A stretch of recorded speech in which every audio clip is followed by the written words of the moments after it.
I am Dillon, 35 years old, and what my family calls a disappointment. Tonight I am meeting my judgmental sister Amanda and parents at some fancy restaurant.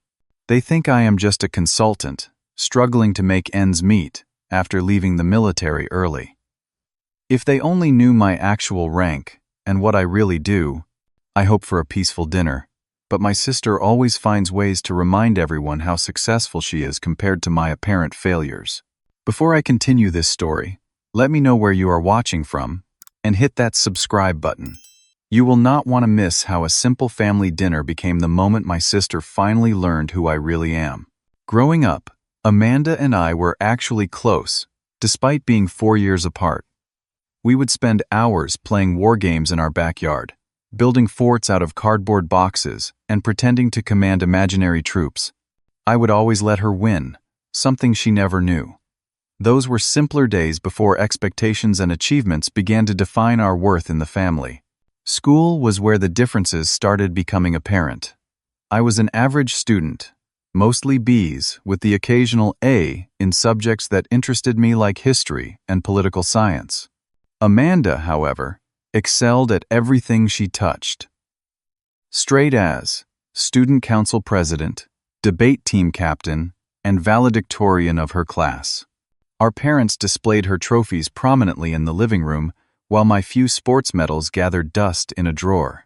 When I turned 18, I joined the military immediately after high school. Basic training was brutal, but transformative. I found purpose in the discipline and camaraderie that had been missing in my civilian life. My drill sergeant noticed something in me that even I had not recognized yet, a natural ability to lead and think strategically under pressure. Those initial months shaped me in ways my family would never understand. 4 years later, Amanda followed a different path into military service. She received a prestigious appointment to the military academy, graduating with honors and beginning her officer career with tremendous fanfare. My parents hosted a massive celebration for her commissioning, inviting extended family and neighbors to witness their daughter beginning her ascent through the ranks. Their pride in Amanda was always obvious and vocal. They spoke endlessly about her accomplishments at family gatherings, neighborhood barbecues, and to anyone who would listen. Meanwhile, their concerns about my path were equally visible, though expressed in worried whispers and questions about when I might pursue something more substantial than just being an enlisted man. What they never knew was that during my 3rd year of service, I had been recruited into a highly specialized operations and intelligence division. My abilities in threat assessment, languages, and tactical planning had caught the attention of senior leadership. Almost overnight, my work became classified, my deployments undisclosed, and my achievements hidden behind security clearances so high that even mentioning them would constitute a federal offense. As years passed, family gatherings became increasingly uncomfortable. I would return home unable to share anything meaningful about my life or work. Conversations with my parents and sister became superficial exercises in avoiding topics that mattered. When asked directly about my career progression, I would deflect with vague references to consulting work, using the cover story provided by my command. Holiday dinners were the worst. Amanda would dominate conversations with sanitized versions of her military accomplishments, receiving adoration from our parents, while I sat quietly, unable to contribute. The irony was painful. I could not mention the operation in Eastern Europe, where I had coordinated the extraction of 3 high-value assets while under heavy fire. I could not explain the 6 months I spent embedded with tribal leaders in Afghanistan, gathering intelligence that prevented 3 major attacks on American forces. Most painful was the Christmas 5 years ago when Amanda looked directly at me and said, "I guess the real military was just too challenging for some people." Mom and Dad exchanged uncomfortable glances, but said nothing to defend me. That night, alone in my childhood bedroom, I nearly broke security protocols just to wipe that smug look off her face.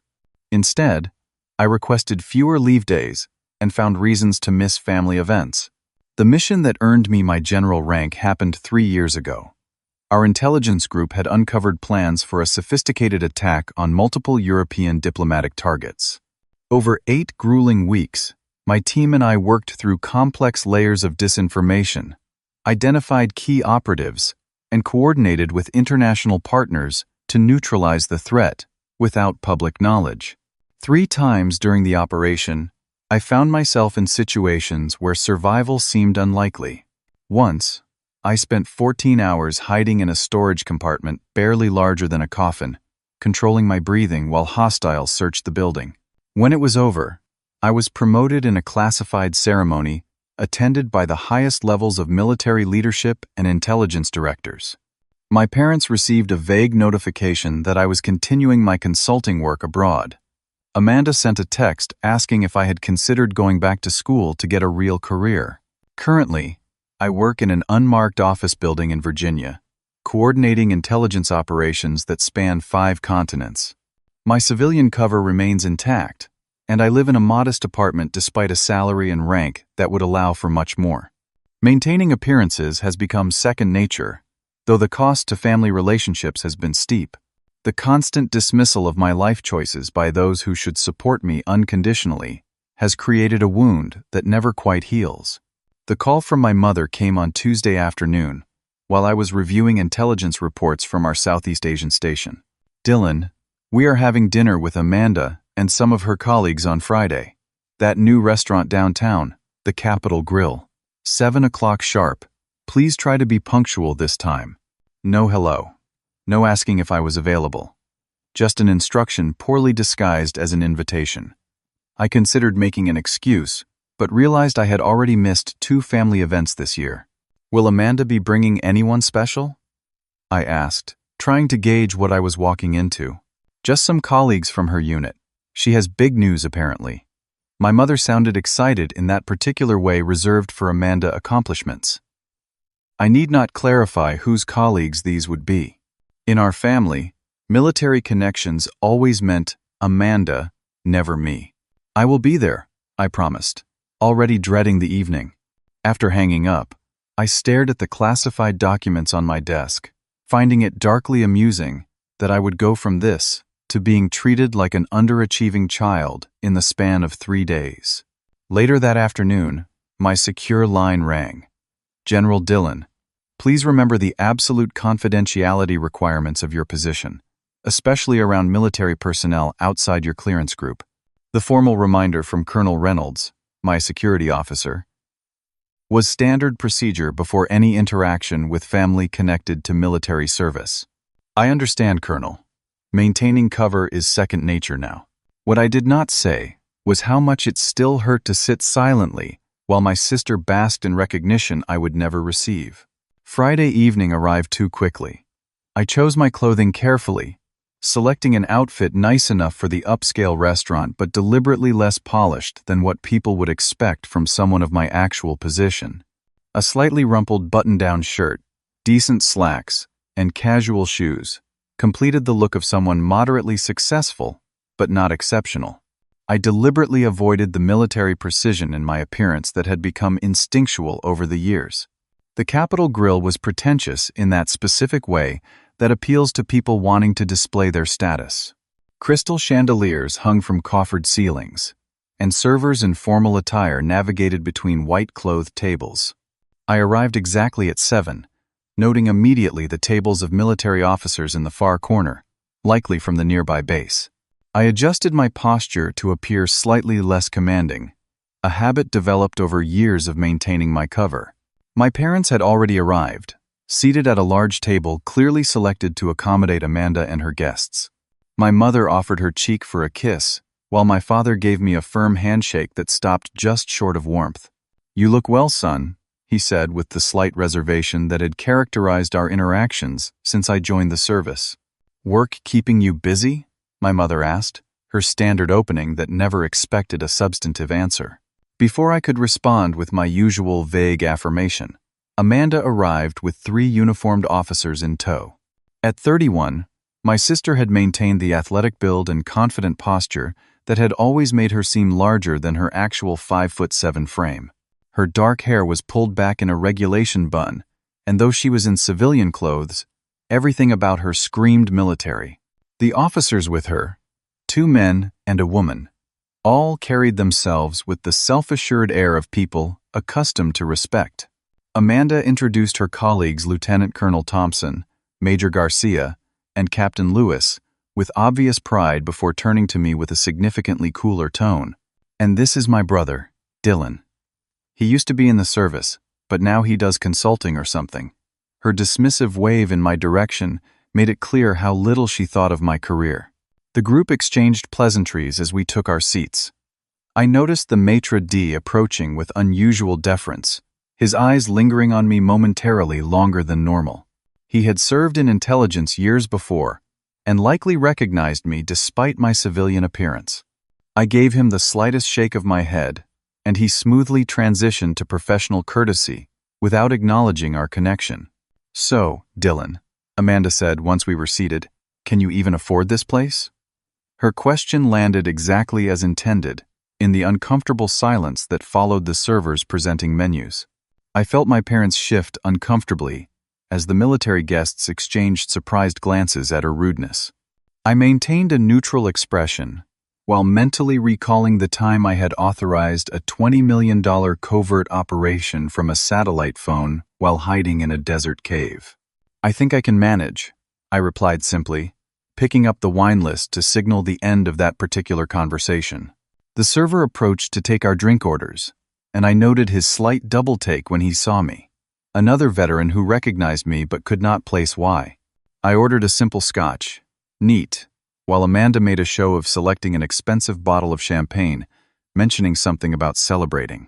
As the evening progressed, I found myself isolated at one end of the table, positioned furthest from Amanda and her colleagues who dominated the conversation. The seating arrangement, likely orchestrated by my sister, effectively symbolized my perceived position in the family hierarchy. Dinner conversation revolved entirely around Amanda, her accomplishments, and her military career. My parents listened with rapt attention as she detailed her upcoming promotion to full colonel, a significant achievement at her age. "The selection board was unanimous," Amanda announced, straightening her shoulders as Lieutenant Colonel Thompson nodded in confirmation. "They said my leadership during the multinational training exercise last spring really set me apart from the other candidates." "Your daughter has a remarkable future ahead of her," Thompson told my beaming parents.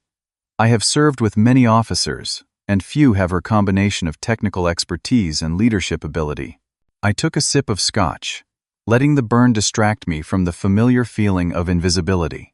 The server returned with our appetizers, and I noticed him place mine with particular care, his eyes briefly meeting mine with subtle recognition.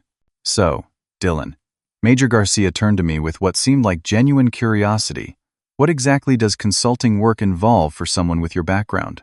Before I could answer with my practiced vague response, Amanda interjected, "Oh, Dillon does not really use his military experience in his work.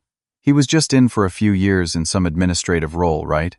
She looked at me with feigned innocence that barely masked her contempt.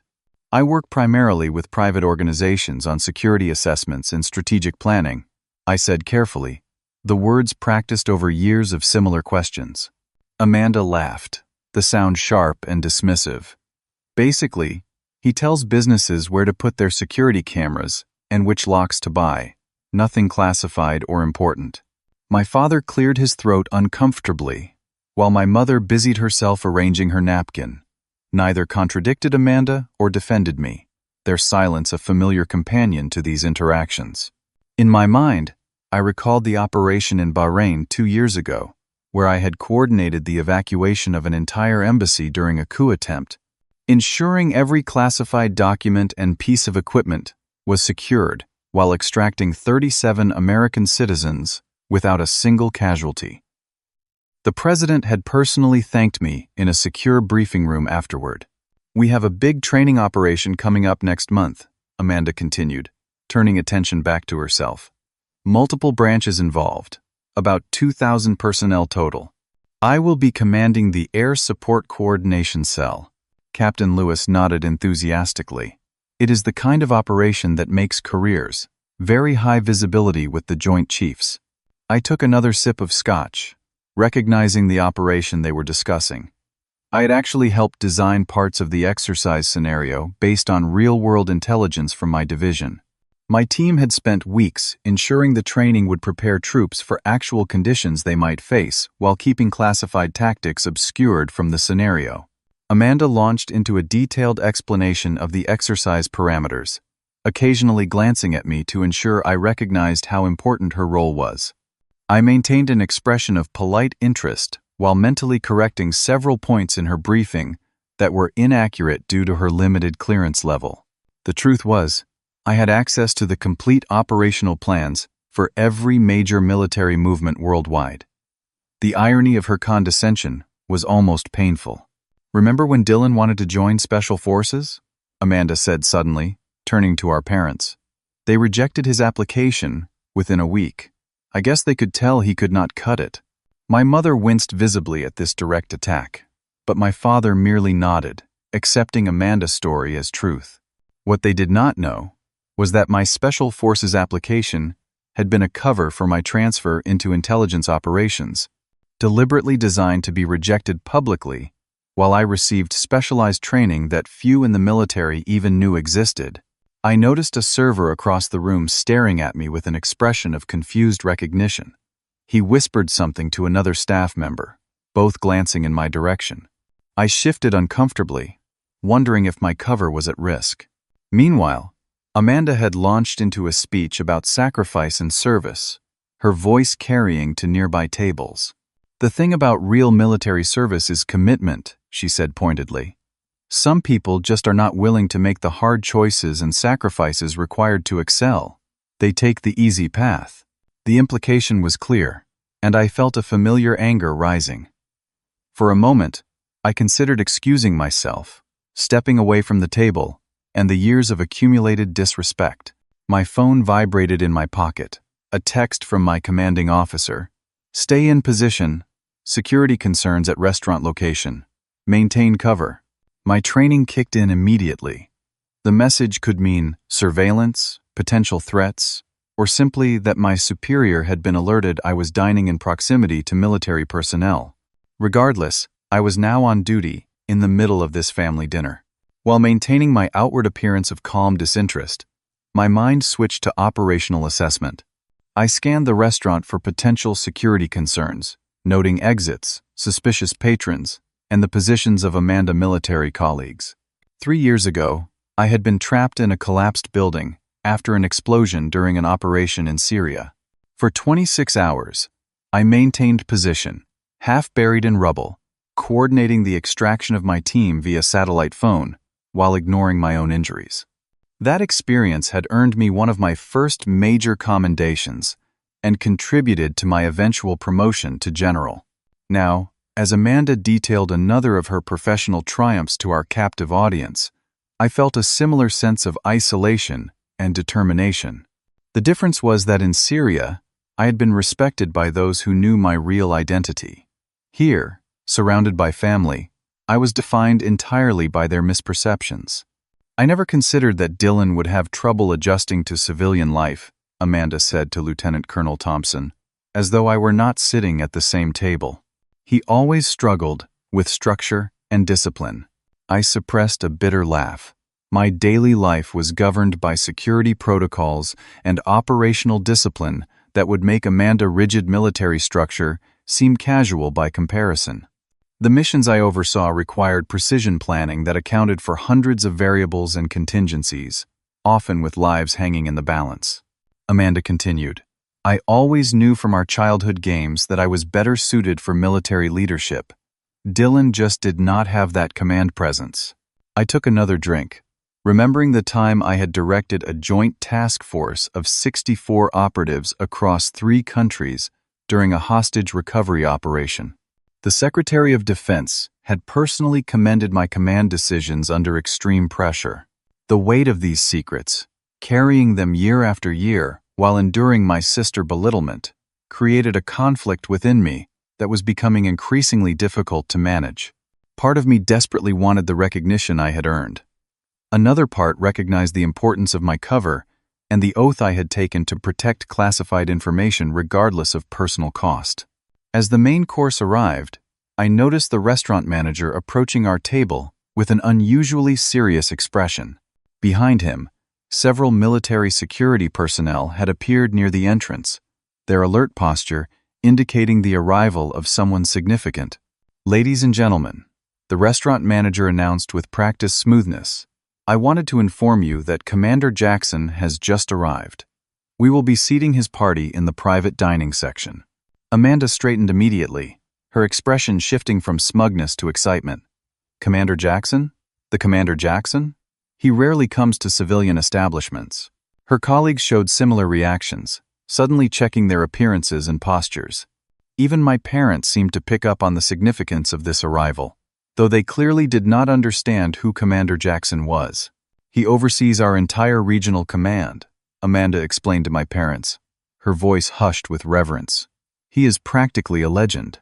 3 silver stars, combat experience in 4 major conflicts, and on track for the Joint Chiefs eventually." What I knew about Commander Jackson that Amanda did not was his extensive involvement in classified intelligence operations, including several that I had personally directed. We had worked closely on numerous occasions, though always in secure facilities where my actual rank and position were acknowledged. A security detail entered first, scanning the restaurant with professional thoroughness. Behind them walked Commander Jackson, a tall man in his 50s with steel-gray hair and the bearing of someone accustomed to immediate respect. He wore civilian clothes, but like many career military, he carried his rank in his posture and gaze. Amanda nearly vibrated with excitement. "I should introduce my family," she whispered to her colleagues. "This could be a career opportunity." I shifted uncomfortably, suddenly realizing the security implications of this unexpected encounter. My cover identity was about to be severely tested. I considered texting my security officer, but knew any sudden movements would draw attention. Commander Jackson was seated in a separate area, partially visible from our table. Amanda spent several minutes gathering courage before standing. "I am going to say hello," she announced. "It would be unprofessional not to acknowledge him." Lieutenant Colonel Thompson looked uncertain. "He is with his family, Amanda. Perhaps we should respect his privacy." Amanda dismissed this concern with a wave. "I will be brief and professional." She smoothed her clothing and walked confidently toward the commander table. From my position, I could see Jackson look up with mild annoyance at the interruption before recognition dawned on his face. He stood politely as Amanda introduced herself.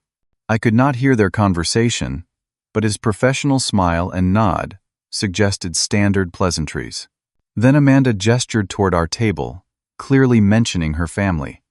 Jackson's gaze followed her indication, sweeping across my parents and Amanda colleagues before landing on me. His expression changed instantly from polite interest to genuine surprise. Before I could plan a strategic exit, Amanda was leading Commander Jackson to our table, pride evident in every step. My father and the military officers stood as they approached, while I remained seated, hoping to minimize recognition. "Commander Jackson, these are my parents, Thomas and Catherine," Amanda said, "and these are my colleagues from the base."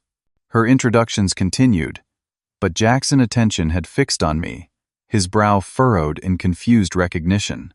As Amanda finished her introductions, deliberately leaving me for last and with minimal emphasis, Jackson stepped around the table toward my position.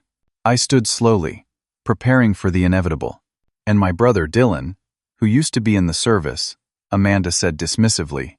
Jackson stopped directly in front of me, and before anyone could react, his body snapped into an automatic salute, years of military protocol overriding the civilian setting. "General Dillon, sir," he said, his voice carrying clearly across the now silent table. "I did not expect to see you here. Welcome back. Your usual briefing room is prepared at headquarters whenever you are ready to resume command." Amanda choked mid-sip, water spilling down her chin as she stared in shock. My parents froze in identical expressions of confusion. The 3 military officers at our table looked between me and Commander Jackson with growing bewilderment. I returned Jackson's salute precisely, knowing that attempting to maintain my cover was now impossible. "Thank you, Commander," I said, my voice shifting naturally into the authoritative tone I used in my actual position. "I appreciate your discretion in most settings, but I see we have a situation here." Jackson's eyes widened as he processed the implications of his error, glancing at my clearly confused family. "I apologize for the security breach, General," he said, maintaining formal address despite the civilian setting. "I was not aware these were your family members." The table had gone completely silent, Amanda's face transitioning through shock, disbelief, and the beginning stages of anger. My parents looked as though they were watching a play in a language they did not understand. Commander Jackson, realizing the delicacy of the moment, attempted recovery. "General Dillon is one of our most respected intelligence commanders. His work is primarily classified, which explains why you might not have been aware of his position." Amanda found her voice, though it emerged, strangled, and unnaturally high. "General? Dillon is a general? There must be some mistake." Lieutenant Colonel Thompson was staring at me with new eyes, recognition dawning. "General Dillon from Joint Special Operations Command? The architect of the Babylon Protocol?" I winced at the mention of a classified operation name in a public setting, but nodded slightly. My father finally spoke, his voice uncertain. "Dillon, what is happening here? I am afraid my work classification has prevented me from sharing certain aspects of my career with you," I said carefully. "Commander Jackson is correct about my rank, though many details must remain confidential." Amanda's face had flushed deep red, her expression cycling between embarrassment and anger. The other military personnel at the table had subtly shifted their postures, now unconsciously displaying the respect accorded to a superior officer. Throughout the restaurant, other military members had noticed the commotion. Several had recognized Commander Jackson's salute and were now looking at me with new interest, trying to identify the civilian who had received such deference from a high-ranking officer. My mother spoke next, her voice small and confused. "But you always said you were just a consultant." "That is my cover position, Mom," I explained gently. "The nature of my work requires a certain level of anonymity." Commander Jackson, recognizing the personal nature of the unfolding situation, attempted to extract himself. "General, I apologize for the intrusion. Perhaps we can reconnect at headquarters tomorrow to discuss the Wilson situation?" I nodded, grateful for his attempt to provide an excuse to end this increasingly uncomfortable dinner. "Of course, Commander. 0900 would be fine." As Jackson prepared to return to his table, he hesitated, then added with genuine respect, "Your leadership during the Ankara crisis saved countless lives, sir. It is an honor to serve with you." With that, he nodded to the others at the table and departed, leaving behind a vacuum of stunned silence. Around the restaurant, other military personnel continued to glance our way, some now standing slightly straighter in unconscious response to a senior officer presence. I took a deep breath, looking at the shocked faces of my family and Amanda colleagues, knowing that my carefully maintained separate lives had just violently collided. The silence that followed Commander Jackson's departure stretched painfully. At nearby tables, conversations resumed, though with occasional glances in our direction. The three officers with Amanda sat uncomfortably straight, clearly unsure of proper protocol in this bizarre situation. "Excuse me for a moment," I said, standing and gesturing for Commander Jackson to join me near the restaurant entrance. As we stepped away from the table, I could feel Amanda's glare burning into my back. Jackson met me with an apologetic expression. "General, I had no idea you were undercover with your own family," he said quietly. "That is a security situation I have never encountered." "It is unusual, certainly," I acknowledged. My classified status was established early in my career, and maintaining it became easier than explaining the years of deception. We quickly assessed the security implications, agreeing that while my general rank was now exposed, the specific nature of my work remained protected. Jackson suggested a cover story about military intelligence that would satisfy curiosity without revealing classified operations. "Your sister is Colonel Amanda Harper?" Jackson asked, recognition dawning. "She has quite a reputation for ambition." "Yes," I confirmed simply, not elaborating on the years of strained family dynamics. "For what it is worth, General, your work is legendary among those with clearance to know about it." The operation in Tehran alone saved thousands of lives. I nodded in acknowledgement, then turned back toward the table, where my family waited.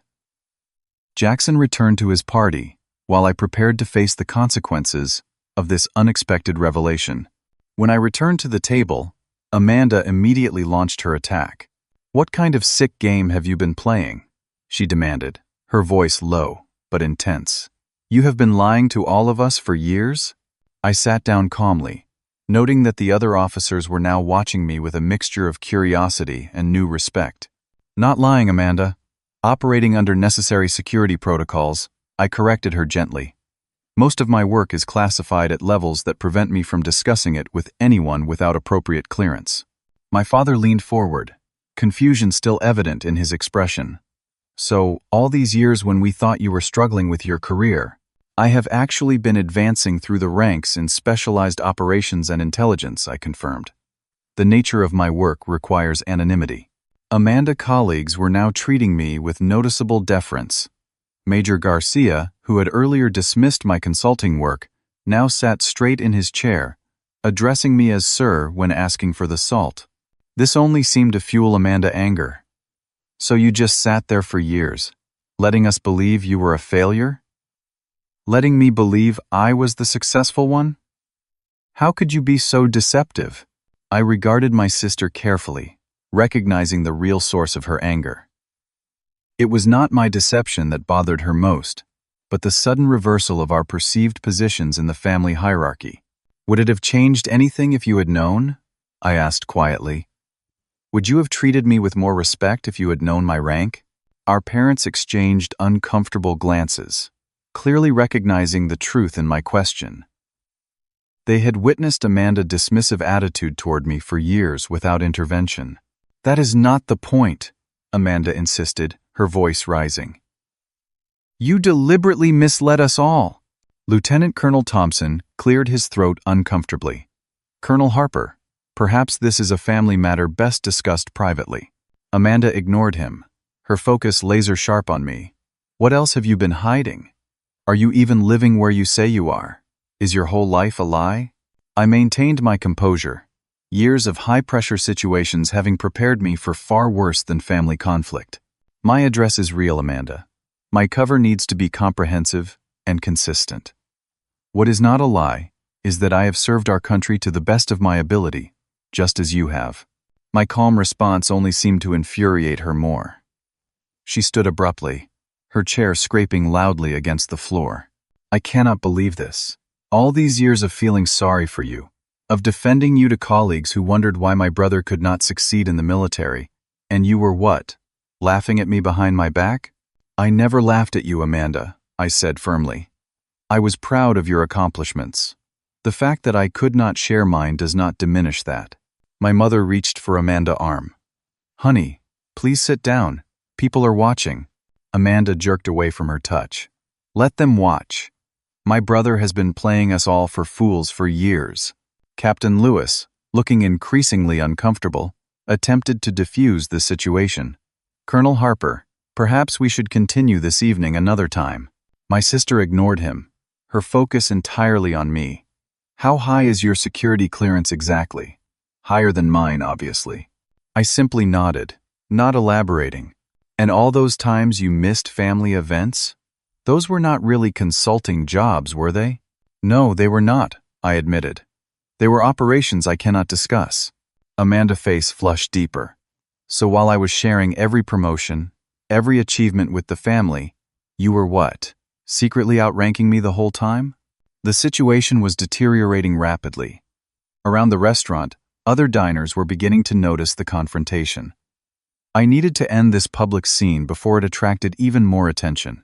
"Amanda," I said firmly, using the tone that commanded respect in briefing rooms and operational settings, "this is neither the time nor the place for this discussion. I understand you feel deceived, and we can address that privately." Something in my voice, the natural authority I typically kept carefully hidden in family settings, caused her to pause momentarily. Then, with a final glare that promised this was far from over, she grabbed her purse and stormed out of the restaurant, leaving her colleagues in an awkward position of choosing between following her or remaining at the table. After a moment of hesitation, they excused themselves politely, each nodding respectfully in my direction before departing. The contrast between their earlier dismissive attitude and current deference could not have been more stark. Left alone with my parents, I faced their confused and hurt expressions. My father spoke first, his voice uncharacteristically uncertain. All these years, we thought you were struggling. We worried about you. I am sorry for the deception, I said sincerely. When I was first recruited into intelligence operations, the compartmentalization seemed temporary. As years passed, and my role became more sensitive, maintaining the cover became necessary for national security. My mother wiped away tears. But why let your sister treat you so poorly? Why endure her constant put-downs when you could have at least told us you were successful? Before I could answer, Commander Jackson approached our table again, this time with a more measured demeanor. Mr. and Mrs. Harper, he said formally. I hope you will not mind my intrusion, but I wanted to assure you that your son is one of our nation's most valuable officers. His contributions have saved countless American lives, though the classified nature of his work means he will never receive public recognition for his service. My parents stared at Jackson, clearly trying to reconcile this information with their years of misconception about my career. The commander continued, General Dillon leadership during several critical operations has earned him the highest respect among those with clearance to know of his work. You should be extraordinarily proud. With that, he nodded respectfully and departed, leaving my parents visibly shaken by this additional confirmation. The dinner ended shortly afterward, the elaborate meal Amanda had planned to showcase her success now abandoned. As we waited for the check, my father asked quietly, So what happens now? I need to contact my security officer, I explained. This exposure of my rank, even just to family, has protocol implications. As for Amanda, she will need time to process this. My mother reached across the table to squeeze my hand. We have a lot to talk about, Dillon. Years to catch up on. I nodded, knowing that while one form of deception had ended, the classified nature of my work would continue to create barriers. But perhaps now, with my general rank acknowledged, there could be a new foundation of respect in my family relationships, however imperfect. As we left the restaurant, I noticed other military personnel watching me with new recognition. My carefully maintained cover had been irrevocably altered, and I would need to adapt accordingly. The next morning in my modest one-bedroom apartment, I was reviewing security protocols on my laptop when an unexpected knock came at the door. Through the peephole, I saw my parents standing nervously in the hallway. I opened the door, surprised by their unannounced visit. Mom, Dad, I was not expecting you. My mother looked determined. We need to talk, Dillon. Really talk. For the first time in years. I gestured them inside, watching as they took in my living space with new eyes. The apartment was intentionally unremarkable, part of my cover as a moderately successful consultant. What they did not know was that I owned the entire building through a shell corporation, one of several investments managed by my financial team. My mother spoke first as we settled in the living room. All these years, we thought you were just getting by. We worried about your future, your retirement. We even discussed helping you financially a few times. I felt a pang of regret at the unnecessary concern I had caused them. My financial situation is actually quite secure, I assured them. My salary as a general officer is substantial, and there are additional compensations for the classified nature of my work. My father looked around the apartment with newfound understanding. So this place, this life you show us, is part of my cover, yes, I confirmed. My actual net worth and lifestyle are quite different, though I prefer simplicity regardless. A heavy silence filled the room as years of misunderstandings and false assumptions hung between us. My father, always the more stoic parent, surprised me by speaking with unexpected emotion. I need to apologize to you, son. The way we have treated you, especially compared to Amanda, the assumptions we made. You did not know, I said simply. But we should have trusted you, my mother interjected. We should have seen past appearances. Instead, we just accepted that Amanda was the successful one and you were struggling. The pain in her voice was evident. The realization of years of favoritism and poor judgment clearly weighed on them both. I moved to a locked cabinet in the corner of the living room, opening it with a key I kept secured. Inside were several display cases containing medals and commendations I had received, but never displayed, along with photographs and documents that hinted at my actual career. These are the non-classified recognitions, I explained, showing them a case containing several distinguished service medals. The most significant ones remain in secure storage and cannot be acknowledged publicly. My parents stared at the collection with growing understanding. My father lifted one medal, reading the accompanying citation with widening eyes. "This says you saved an entire platoon under heavy fire in Afghanistan," he said quietly. I nodded. "That operation was partially declassified 3 years ago, which is why I can keep the commendation here." My mother found a photograph of me, standing beside the president in the Oval Office, both of us in formal attire, with serious expressions. "When was this taken?" she asked. 2 years ago, after an operation I cannot discuss," I replied. The president wanted to thank me personally. Their exploration continued, uncovering evidence of the career and achievements I had kept hidden from them. With each discovery, their expressions shifted further from confusion to growing realization and regret. "Why live like this?" my father finally asked, gesturing around the modest apartment. "You could clearly afford much more." This was a question I had considered deeply myself over the years. "My work requires me to maintain a low profile," I explained. "But beyond that, I found that I value service over recognition, substance over appearance, the opposite of what our family has celebrated with Amanda."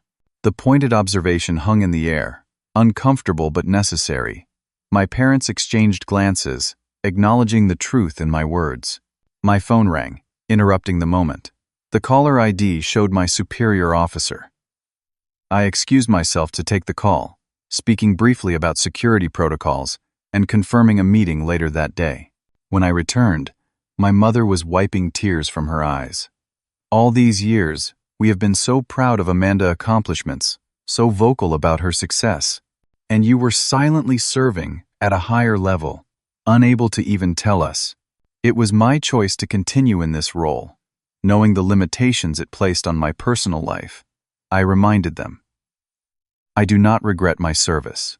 My father stood and walked to the window, looking out at the ordinary street below. "Amanda refused to meet us this morning," he said after a moment. "She said she needs time to process everything." I was not surprised. Amanda's identity had been built around being the family success story, the accomplished military officer outshining her struggling brother. Having that narrative shattered so publicly would require significant adjustment. "She will come around," I said, though I was not entirely convinced. Amanda has always been driven by recognition and status. Learning that I outranked her substantially while allowing her to believe otherwise would feel like a personal betrayal, rather than a professional necessity. My mother joined my father by the window. "So what happens now? With your cover exposed to us, to Amanda colleagues?" "Limited adjustments," I explained. "My security team is implementing protocols for this situation. My general rank is now acknowledged to you and a small circle, but the nature of my operations remains classified. My cover identity will continue with minor modifications." As I walked them through the apartment, they began noticing subtle indicators of my actual status that had always been hidden in plain sight. A secure safe disguised as an ordinary cabinet. Communication equipment that appeared to be standard consumer electronics, but contained sophisticated encryption. Photographs that, viewed with new understanding, revealed connections to powerful figures in government and military circles.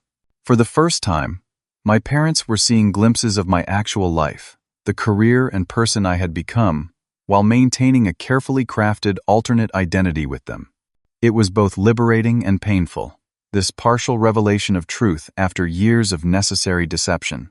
Before they left, my mother embraced me with tears in her eyes. I am sorry we did not see you, Dillon, the real you. We were so caught up in appearances and obvious achievements. My father's grip on my shoulder was firmer than it had been in years. His eyes conveying regret words could not adequately express. I will call about dinner next week, I promised. A real conversation, without the old pretenses. As they departed, I felt a weight lifting. The recognition I had never sought from them had come in an unexpected way, but perhaps now we could build a more authentic relationship, even within the continuing constraints of my position. 2 weeks after the restaurant revelation, I was reviewing intelligence reports in my secure facility office when an alert appeared on my screen. Visitor at security checkpoint, Colonel Amanda Harper requesting access. I sat back in my chair, surprised. Amanda had maintained radio silence since storming out of the dinner. Neither my parents nor I had heard from her, despite several attempts at contact. Now she was at the facility entrance, a location she should not even have known to associate with me. Verify identity and escort to secure meeting room 3. I instructed the security team, curious about what had brought my sister to seek me out. 20 minutes later, I entered the meeting room to find Amanda standing stiffly near the window, her uniform impeccable as always.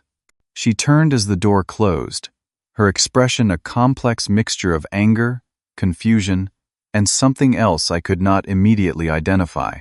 "So this is where you really work," she said, gesturing around the austere meeting room. "Not exactly the consultant office you described at family gatherings."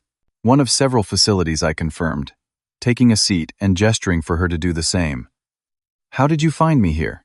Amanda sat across from me, her posture military rigid.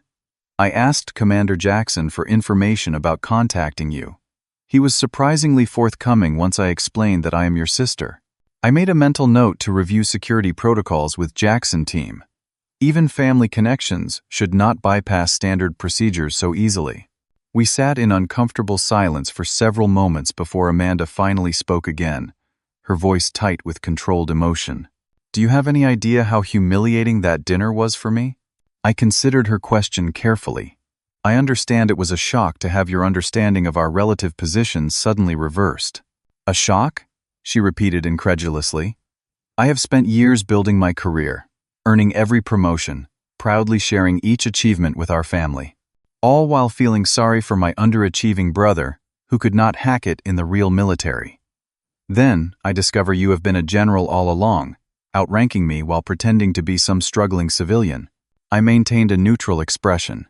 "My rank and position have never been about status or family dynamics, Amanda. They are simply the result of the work I do."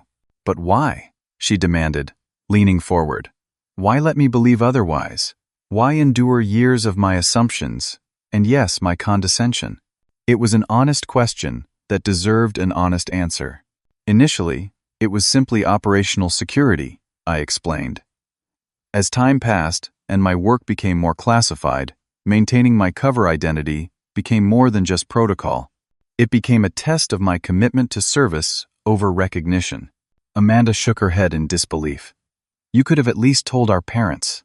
They worried about you for years. And risk compromising operational security? With each person who knows the truth, the risk increases exponentially." My sister was silent for a moment, processing. "What about all those family events you missed? Those were not really business trips, were they?" "No," I confirmed. "Most were operations I cannot discuss, even now." Amanda ran a hand over her perfectly smooth hair, a gesture of frustration I recognized from childhood. "I built my entire identity around being the successful sibling," she admitted finally, her voice smaller than I had heard it in years. "The accomplished officer, the one who made our parents proud."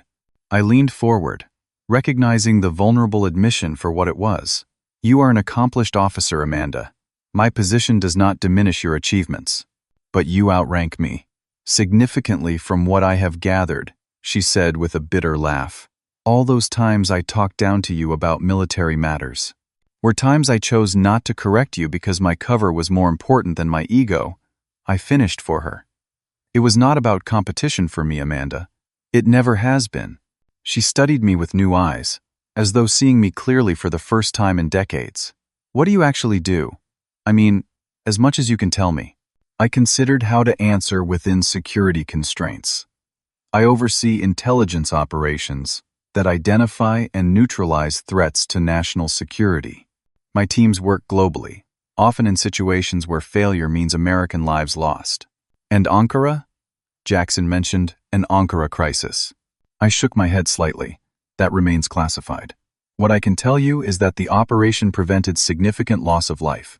Amanda nodded slowly, accepting the limitation. "This facility, your rank, your actual role, it all requires high-level clearance, does not it?" "The highest," I confirmed. "Which is why maintaining my cover has been so critical, even with family." A complicated expression crossed her face. "Was it worth it? The deception, the family tension, letting us all believe a lie about who you are and what you do?" It was a profound question that I had asked myself many times over the years. "Most days, yes," I answered honestly. "The work I do matters. It protects people who will never know they were in danger. But I will not pretend the personal cost has not been significant." Amanda was quiet for several minutes, her internal struggle visible in her changing expressions. Finally, she spoke with unexpected sincerity. "I do not know if I could have made that sacrifice," she admitted. "The recognition, the acknowledgement of achievement, those have always been important to me. It was perhaps the most honest thing my sister had ever shared with me, an admission of the fundamental difference in our approaches to service. We are different people with different priorities," I acknowledged. "Neither is inherently better than the other. Our parents are proud of you, and they should be. And now they know they should have been proud of you too," Amanda said quietly. 3 months later, our family gathered for dinner at my parents' house, the first time all 4 of us had been together since the restaurant revelation. The dynamics had shifted noticeably. My parents asked more thoughtful questions about my work, understanding the limitations of what I could share but showing genuine interest in the parts I could discuss. Amanda and I maintained a careful new respect, the years of established patterns slowly giving way to a more equal relationship. She had processed her initial shock and humiliation, moving gradually toward acceptance of our new understanding. As we sat in the living room after dinner, my father raised his glass in a toast. "To both our children, serving their country in different but equally valuable ways." Amanda caught my eye across the room, a small smile acknowledging the changed family narrative. The healing was imperfect and ongoing, but real nonetheless. Later that evening, as Amanda and I stood alone on the back porch, she asked the question that had clearly been on her mind. "Do you ever regret it?